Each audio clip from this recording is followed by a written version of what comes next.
എല്ലാ കൂട്ടുകാർക്കും teach and ടോക്സിൻ്റെ പുതിയൊരു ക്ലാസ്സിലേക്ക് സ്വാഗതം.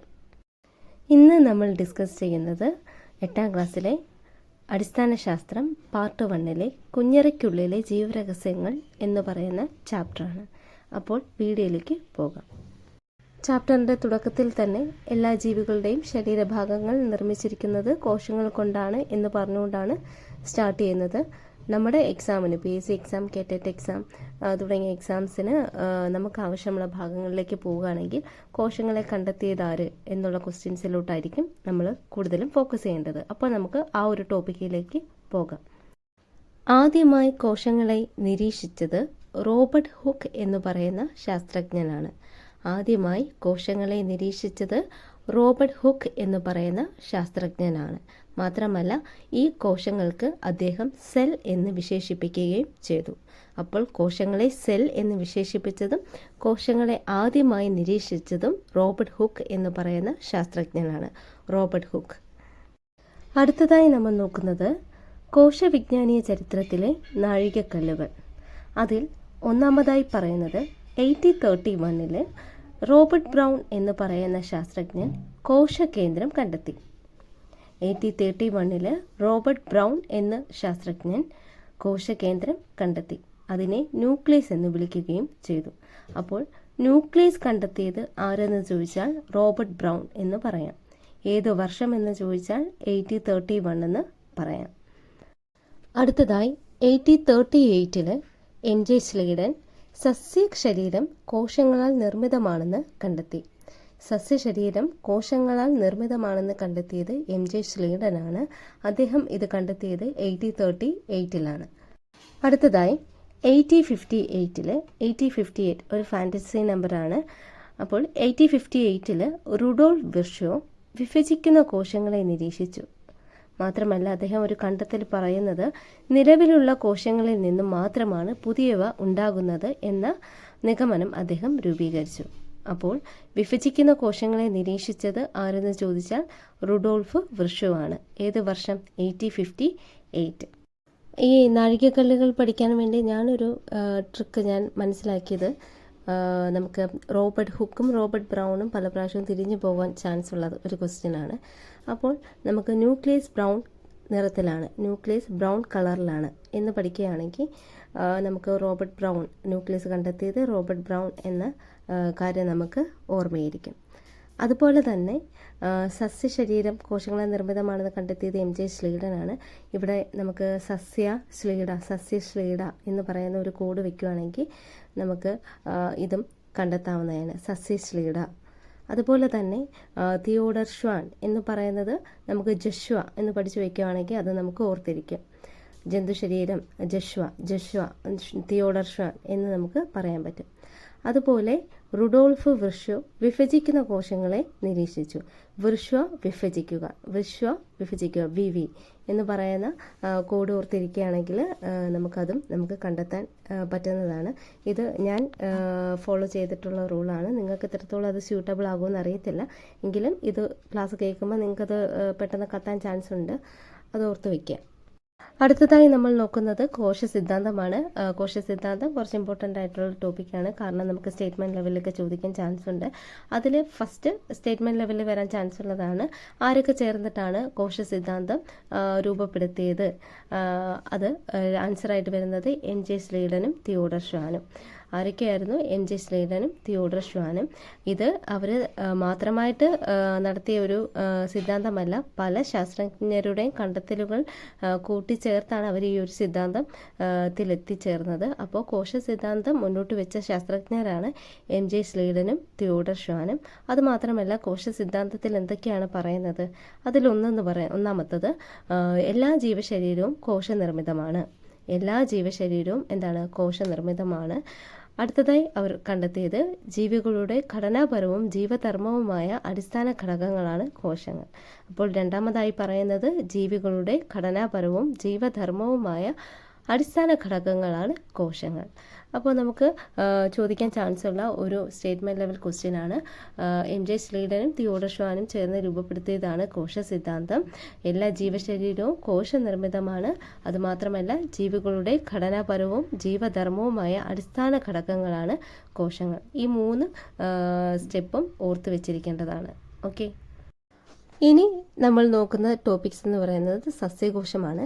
സസ്യകോശത്തിലുള്ള ഓരോ പാർട്ട് നമ്മൾ ജസ്റ്റ് ഒന്ന് ഓർത്ത് വെക്കുന്നത് നല്ലതായിരിക്കും. ചിലപ്പോൾ നമുക്ക് സസ്യകോശത്തിൽ ഉൾപ്പെടാത്തത് ഏത് എന്നൊക്കെ ചോദിക്കാൻ ചാൻസ് ഉണ്ട്. അപ്പോൾ അങ്ങനെ വരുമ്പോൾ നമ്മൾ ജസ്റ്റ് ഒന്ന് ഓർത്ത് വെച്ചിരിക്കേണ്ടത് അത്യാവശ്യമാണ്. അപ്പോൾ ഫസ്റ്റ് മർമ്മം, കോശസ്തരം, റൈബോസം, എൻഡോപ്ലാസ്മിക് റെറ്റിക്കുലം, കോശദ്രവ്യം, ഹരിതകണം, കോശഭിത്തി, മൈറ്റോകോൺട്രിയോൺ, ഫേനം, ഗോൾജി കോംപ്ലക്സ്. ഒന്നും കൂടെ: മർമ്മം, കോശസ്തരം, റൈബോസോം, എൻഡോപ്ലാസ്മിക് റെറ്റിക്കുലം, കോശദ്രവ്യം, ഹരിതകണം, കോശഭിത്തി, മൈറ്റോകോൺട്രിയോൺ, ഫേനം, ഗോൾജി കോംപ്ലക്സ്. ഇത്തരം കാര്യങ്ങൾ ജസ്റ്റ് ഒന്ന് കേട്ടൊന്ന് ഓർത്ത് വയ്ക്കുന്നത് നല്ലതായിരിക്കും. അടുത്തതായി നമ്മൾ നോക്കുന്നത് ജീവദ്രവ്യം, കോശദ്രവ്യം എന്ന് പറയുന്ന ഒരു സ്ലൈഡാണ്. ഈ സ്ലൈഡ് ഇതുപോലെ തന്നെ പഠിക്കുന്നതായിരിക്കും നല്ലത്. കാരണം ഇതിലെ ക്വസ്റ്റ്യൻസൊക്കെ വന്ന് കണ്ടിട്ടുണ്ട്. അപ്പോൾ ജീവദ്രവ്യം അല്ലെങ്കിൽ പ്രോട്ടോപ്ലാസം എന്നായിരിക്കും കൂടുതലും നമുക്ക് ക്വസ്റ്റ്യനിൽ കാണാൻ കഴിഞ്ഞിട്ടുള്ളത്. അപ്പോൾ നമുക്ക് നോക്കാം. പ്രോട്ടോപ്ലാസം അല്ലെങ്കിൽ ജീവദ്രവ്യം എന്ന് വെച്ചാൽ കോശസ്തരത്തിനുള്ളിലെ എല്ലാ പദാർത്ഥങ്ങളെയും ചേർത്ത് ജീവദ്രവ്യം എന്നാണ് പറയുന്നത്. അടുത്തത് സൈറ്റോപ്ലാസം അല്ലെങ്കിൽ കോശദ്രവ്യം എന്ന് പറയുന്നത് ജീവദ്രവ്യത്തിൽ മർമ്മം ഒഴികെയുള്ള ഭാഗമാണ് കോശദ്രവ്യം. ഓക്കെ, അല്ലെങ്കിൽ സൈറ്റോപ്ലാസം. അടുത്തതായി കോശാംഗങ്ങൾ അല്ലെങ്കിൽ സെൽ ഓർഗനൽസ്. ഇതിൻ്റെ ധർമ്മം എന്ന് പറയുന്നത് ജീവധർമ്മങ്ങളുടെ നിർവഹണത്തിനായി കോശദ്രവ്യത്തിൽ കാണപ്പെടുന്ന സവിശേഷ ഘടകങ്ങളാണ് കോശാംഗങ്ങൾ. അപ്പോൾ ഈ 3 കാര്യങ്ങളും നമ്മൾ ഓർത്ത് വെക്കണം. ജീവദ്രവ്യം അല്ലെങ്കിൽ പ്രോട്ടോപ്ലാസം, കോശദ്രവ്യം അല്ലെങ്കിൽ സൈറ്റോപ്ലാസം, കോശാംഗങ്ങൾ അല്ലെങ്കിൽ സെൽ ഓർഗനൽസ്. അടുത്തതായി സസ്യകോശത്തിലെ പ്രധാന ഭാഗങ്ങളാണ് നമ്മൾ നോക്കുന്നത്. ഇതിൽ ആദ്യമായി പറയുന്നത് മൈറ്റോകോൺട്രിയോണെ അറിയപ്പെടുന്നത് കോശത്തിലെ ഊർജ്ജ നിലയം എന്നാണ് അറിയപ്പെടുന്നത്. അപ്പോൾ കോശത്തിൻ്റെ ഊർജ്ജ നിലയം എന്നറിയപ്പെടുന്നത് മൈറ്റോകോൺട്രിയോൺ. ഇതുകൂടാതെ ഊർജ്ജ നിർമ്മാണത്തിനും സംഭരണത്തിനും സഹായിക്കുന്നു. അപ്പോൾ കോശത്തിൻ്റെ ഊർജ്ജ നിലയം എന്നറിയപ്പെടുന്നത് മൈറ്റോകോൺട്രിയോൺ ആണ്. മൈറ്റോകോൺട്രിയോണിൻ്റെ ധർമ്മങ്ങളിലേക്ക് നോക്കുകയാണെങ്കിൽ ഊർജ്ജ നിർമ്മാണത്തിനും സംഭരണത്തിനും സഹായിക്കുന്നു. ഇതുകൂടാതെ ഊർജാവശ്യം കൂടുതലുള്ള കരൾ, തലച്ചോറ്, പേശികൾ എന്നിവയിലെ കോശങ്ങളിൽ കൂടുതലായി കാണപ്പെടുന്നതും ഏതാണ്? മൈറ്റോകോൺട്രിയോൺ ആണ്. അപ്പോൾ മൈറ്റോകോൺട്രിയോൺ എവിടെയെല്ലാമാണ് കാണപ്പെടുന്നത്? കരൾ, തലച്ചോർ, പേശികൾ എന്നീ കോശങ്ങളിലാണ് കൂടുതലായും കാണപ്പെടുന്നത്. അപ്പോൾ കോശത്തിൻ്റെ ഊർജ്ജ നിലയം എന്നറിയപ്പെടുന്നത് മൈറ്റോകോൺട്രിയോൺ ആണ്. ഓക്കെ, അടുത്തത് എൻഡോപ്ലാസ്മിക് റെറ്റിക്കുലത്തെക്കുറിച്ച് പറയുകയാണെങ്കിൽ കോശത്തിനുള്ളിലെ സഞ്ചാരപാത എന്നറിയപ്പെടുന്നു. കോശത്തിനുള്ളിൽ പദാർത്ഥ സംവഹനം നടക്കുന്നത് ഇതിലൂടെയാണ്. ഇതുകൂടാതെ കോശത്തിന് ദൃഢതയും ആകൃതിയും നൽകുന്നതിനാൽ കോശാസ്ഥികൂടം എന്നും അറിയപ്പെടുന്നു. അപ്പോൾ കോശാസ്ഥികൂടം എന്നറിയപ്പെടുന്ന ഭാഗം ഏതെന്ന് ചോദിച്ചാൽ എൻഡോപ്ലാസ്മിക് റെറ്റിക്കുലമാണ്. ഇതുകൂടാതെ കോശത്തിനുള്ളിലെ സഞ്ചാരപാത ഏതെന്ന് ചോദിച്ചാലും കോശത്തിനുള്ളിൽ പദാർത്ഥ സംവഹനം നടക്കുന്നത് ഏതെന്ന് ചോദിച്ചാലും എന്തുത്തരം പറയാം? എൻഡോപ്ലാസ്മിക് റെറ്റിക്കുലം എന്ന് പറയാം. അടുത്തത് റൈബോസോം. കോശത്തിലെ മാംസ്യനിർമ്മാണ കേന്ദ്രമാണ് റൈബോസോം. ഇതുകൂടാതെ എൻഡോപ്ലാസ്മിക് റെറ്റിക്കുലത്തോട് ചേർന്നോ കോശദ്രവ്യത്തിൽ സ്വതന്ത്രമായോ കാണപ്പെടുന്നു. അപ്പോൾ ഈ ഭാഗത്തു നിന്ന് ചോദിക്കാൻ ചാൻസ് ഉള്ള ക്വസ്റ്റ്യൻ കോശദ്രവ്യത്തിലെ മാംസനിർമ്മാണ കേന്ദ്രം ഏതെന്ന് ചോദിക്കാൻ ചാൻസ് ഉണ്ട്. അപ്പോൾ എന്ത് പറയാം? റൈബോസോം എന്ന് പറയേണ്ടതാണ്. ഓക്കെ, അടുത്തത് ഫേനം. ഇതിൽ ടോണോപ്ലാസ്റ്റ് എന്ന സവിശേഷ സ്ഥലത്താൽ ആവരണം ചെയ്യപ്പെട്ടിരിക്കുന്നു. ഇതുകൂടാതെ ജലം, ലവണങ്ങൾ, വിസർജ്യ വസ്തുക്കൾ എന്നിവ സംഭരിക്കുന്നു. അപ്പോൾ ജലം, ലവണങ്ങൾ, വിസർജ്യ വസ്തുക്കൾ എന്നിവ സംഭരിക്കുന്നത് ഏത് ഭാഗത്താണെന്ന് ചോദിച്ചാൽ ഫേനം എന്ന് പറയാം. ഇതുകൂടാതെ ടോണോപ്ലാസ്റ്റ് എന്ന സവിശേഷ സ്ഥലത്താൽ ആവരണം ചെയ്തിരിക്കുന്ന ഭാഗം ഏതെന്ന് ചോദിച്ചാലും ഫേനം എന്ന് പറയാം. അടുത്തത് ഗോൾജി കോംപ്ലക്സ്. ഇതിൽ രാസാഗ്നികൾ, ഹോർമോണുകൾ, ശ്ലേഷ്മസ്തരം തുടങ്ങിയ കോശസ്രവങ്ങളെ ചെറുതര സഞ്ചികളിലാക്കുന്നു. കൂടാതെ ഗ്രന്ഥി കോശങ്ങളിൽ കൂടുതലായി കാണപ്പെടുന്നു. അടുത്തതായി മർമ്മത്തിൻ്റെ വിവിധ ഭാഗങ്ങളും അവയുടെ ധർമ്മങ്ങളുമാണ് നമ്മൾ മനസ്സിലാക്കാൻ പോകുന്നത്. ഇതിൽ ആദ്യം മർമ്മകം. ഗോളാകൃതിയിൽ കാണപ്പെടുന്ന ഇവ റൈബോസം നിർമ്മാണത്തിൽ പ്രധാന പങ്ക് വഹിക്കുന്നു. അപ്പോൾ ഗോളാകൃതിയിൽ കാണപ്പെടുന്ന ന്യൂക്ലിയസിലെ അല്ലെങ്കിൽ മർമ്മത്തിൻ്റെ ഭാഗം ഏതെന്ന് ചോദിച്ചാൽ മർമ്മകം എന്ന് പറയാം. റൈബോസം നിർമ്മാണത്തിൽ പ്രധാന പങ്ക് വഹിക്കുന്ന ഭാഗം ഏതെന്ന് ചോദിച്ചാലും മർമ്മകം എന്ന് പറയാം. ഓക്കെ, അടുത്തത് മർമ്മരന്ധ്രം. മർമ്മസ്തരത്തിലെ സുഷിരഭാഗമാണ് മർമ്മരന്ധ്രം. മർമ്മത്തിനകത്തേക്കും പുറത്തേക്കുമുള്ള പദാർത്ഥ സംവഹനത്തിന് സഹായിക്കുന്നു. മർമ്മത്തിനകത്തേക്കും പുറത്തേക്കുമുള്ള പദാർത്ഥ സംവഹനത്തിന് സഹായിക്കുന്ന ഭാഗം ഏതെന്ന് ചോദിച്ചാൽ മർമ്മരന്ധ്രം എന്ന് പറയാം. അടുത്തത് മർമ്മസ്തരം. ഇതിൽ മർമ്മത്തെ ആവരണം ചെയ്ത് കാണപ്പെടുന്ന ഇരുപാളികളുള്ള സ്ഥലമാണ് മർമ്മസ്തരം. അപ്പോൾ മർമ്മത്തെ ആവരണം ചെയ്ത് കാണുന്ന ഇരുപാളികളുള്ള സ്ഥലം ഏതെന്ന് ചോദിച്ചാൽ മർമ്മസ്തരം എന്ന് പറയാം. അടുത്തത് ക്രൊമാറ്റിൻ ജാലിക. മർമ്മത്തിൽ വലക്കണ്ണികൾ പോലെ കെട്ടുപിടഞ്ഞ് കാണപ്പെടുന്ന ഭാഗം ഏതെന്ന് ചോദിച്ചാൽ ക്രൊമാറ്റിൻ ജാലിക എന്ന് പറയാം. മാത്രമല്ല ഇതിൽ ജീനുകളും ഉൾപ്പെടുന്നു. അപ്പോൾ ജീനുകൾ ഉൾപ്പെടുന്ന മർമ്മത്തിലെ ഭാഗം ഏതെന്ന് ചോദിച്ചാൽ ക്രൊമാറ്റിൻ ജാലിക എന്ന് പറയാം. ഇതുകൂടാതെ മർമ്മത്തിൽ വലക്കണ്ണികൾ പോലെ കെട്ടുപിണഞ്ഞു കിടക്കുന്ന ഭാഗം ഏതെന്ന് ചോദിച്ചാലും ക്രൊമാറ്റിൻ ജാലിക എന്ന് പറയാം. ഈ രണ്ട് ക്വസ്റ്റ്യൻസും PSCയിൽ വന്നിട്ടുള്ള ക്വസ്റ്റ്യൻസ് ആണ് ഈ ക്രൊമാറ്റിൻ ജാലികയെ പറ്റിയുള്ളത്. അപ്പോൾ ആ ഭാഗം അല്ലെങ്കിൽ ഇത് മൊത്തത്തിൽ ഈ സ്ലൈഡ് മൊത്തത്തിൽ നന്നായിട്ട് പഠിക്കുന്നത് നല്ലതായിരിക്കും. അടുത്തത് മർമ്മദ്രവ്യം. മർമ്മത്തിനുള്ളിലെ ദ്രാവക ഭാഗമാണ് മർമ്മദ്രവ്യം. ഇതിൽ മർമ്മകവും ക്രൊമാറ്റിൻ ജാലികയും കാണപ്പെടുന്നു. മർമ്മത്തിനുള്ളിലെ ദ്രാവക ഭാഗം, ഇതിൽ മർമ്മകവും ക്രൊമാറ്റിൻ ജാലികയും കാണപ്പെടുന്നു. അടുത്തതായി നമ്മൾ നോക്കുന്നത് പ്രോക്യാരിയോട്ടുകളും യൂക്യാരിയോട്ടുകളും. പ്രോക്യാരിയോട്ടുകൾ കോശത്തിൽ മർമ്മം കാണപ്പെടാത്ത ജീവികളാണ് പ്രോക്യാരിയോട്ടുകൾ. ഇതിനുദാഹരണം ബാക്ടീരിയ, സൈനോബാക്ടീരിയ, മൈക്രോപ്ലാസ്മ. അടുത്തത് യൂക്യാരിയോട്ടുകൾ. ഇതിൽ കോശങ്ങളിൽ സ്തരത്താൽ ആവരണം ചെയ്യപ്പെട്ട വ്യക്തമായ മർമ്മം കാണപ്പെടുന്നു. യൂക്യാരിയോട്ടിന് എക്സാമ്പിളാണ് അമീബ, ജന്തുക്കൾ, സസ്യങ്ങൾ എന്നിവ. ഓക്കെ, അടുത്തതായി സസ്യകോശങ്ങളിൽ മാത്രം കാണപ്പെടുന്ന കോശങ്ങളാണ് ജൈവകണം. ഇവ പ്രധാനമായും 3 തരമുണ്ട്.